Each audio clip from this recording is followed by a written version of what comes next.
स्वर्गीय चौधरी चरण सिंह जी की जयंती पर कल देर शाम लोकदल पार्टी के राष्ट्रीय अध्यक्ष सुनील सिंह और पार्टी के राष्ट्रीय महासचिव चौधरी विजेंद्र सिंह भारी संख्या में अपने पार्टी कार्यकर्ताओं के साथ नई दिल्ली किसान घाट पहुंचे थे, जहां उन्होंने चौधरी चरण सिंह जी को श्रद्धांजलि देते हुए माटी और मिठाई अर्पित की।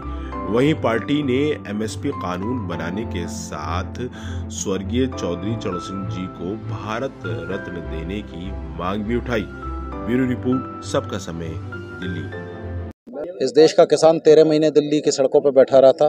केंद्र सरकार ने वादा किया था कि एमएसपी को कानून बनाएगी। 2 साल से ज़्यादा बीत चुके हैं, एमएसपी कानून का रूप नहीं लिया। तो आज देश का किसान चौधरी चरण सिंह की जयंती पर चाहता है कि किसान को एमएसपी का कानून मिले, और क्योंकि एमएसपी का कानून नहीं बनेगा तो किसान का ऐसे ही बर्बाद होता रहेगा। आज हर चीज़ महंगी होती जा रही है, सरकारी कर्मचारी की तनख्वाह 500 गुना बढ़ती है, सोने का दाम बढ़ता है, लेकिन किसान का मूल्य नहीं बढ़ता फसल का। एमएसपी को कानून बनाया जाए, लोकदल की ये मांग है।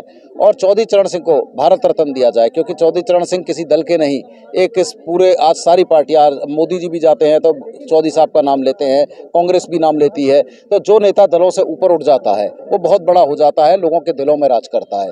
तो आज चौधरी साहब को किसान भारत रत्न देने की मांग लोकदल परिवार कर रहा है और कह रहा है कि चौधरी साहब किसी पार्टी के नहीं बल्कि देश के किसानों के मसीहा थे, इसलिए चौधरी साहब को भारत रत्न दिया जाना चाहिए।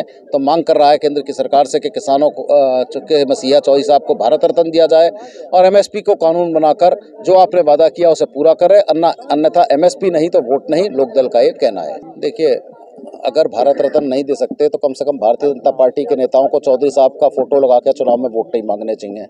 अगर भारत रत्न नहीं दे सकते तो फिर चौधरी साहब का नाम लेके क्यों मेरठ और जब पश्चिम में मोदी जी रैली करते हैं तो चौधरी साहब का नाम लेते हैं।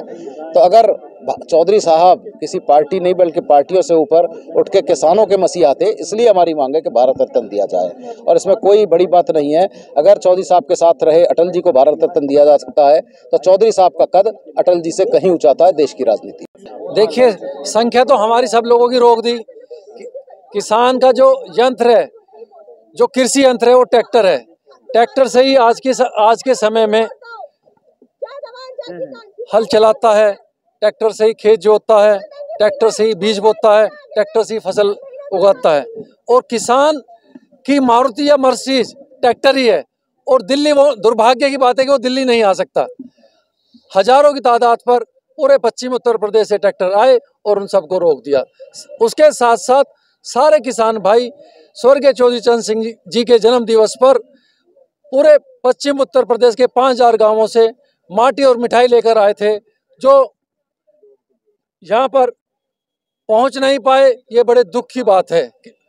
अगर आप कार खरीदते हैं तो आप रोड टैक्स देते हैं। मैं सरकार से पूछता हूँ, जब हम लोग ट्रैक्टर खरीदते हैं तो ट्रैक्टर पे भी तो हम लोगों ने रोड टैक्स दिया, तो क्या हम लोगों को दिल्ली में आने का हक नहीं है? अगर हम सब लोग दिल्ली नहीं आ सकते तो एक दिल्ली हमारे उत्तर प्रदेश में बनवा दो, हम क्यों दिल्ली आएंगे?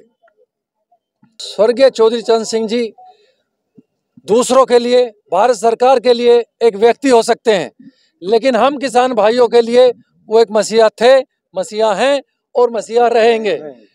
और भारत रत्न तो उनके लिए एक बहुत छोटा सा सम्मान है।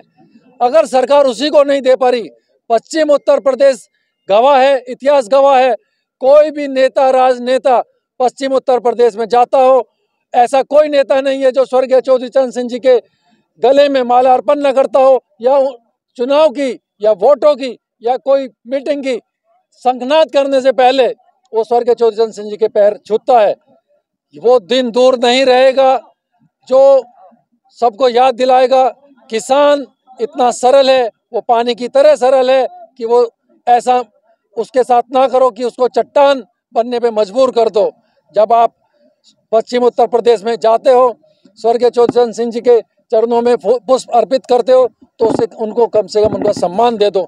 ये मेरी आवाज़ नहीं, ये पूरी लोकदल पार्टी की आवाज़ है, ये पूरे किसान परिवार की आवाज़ है।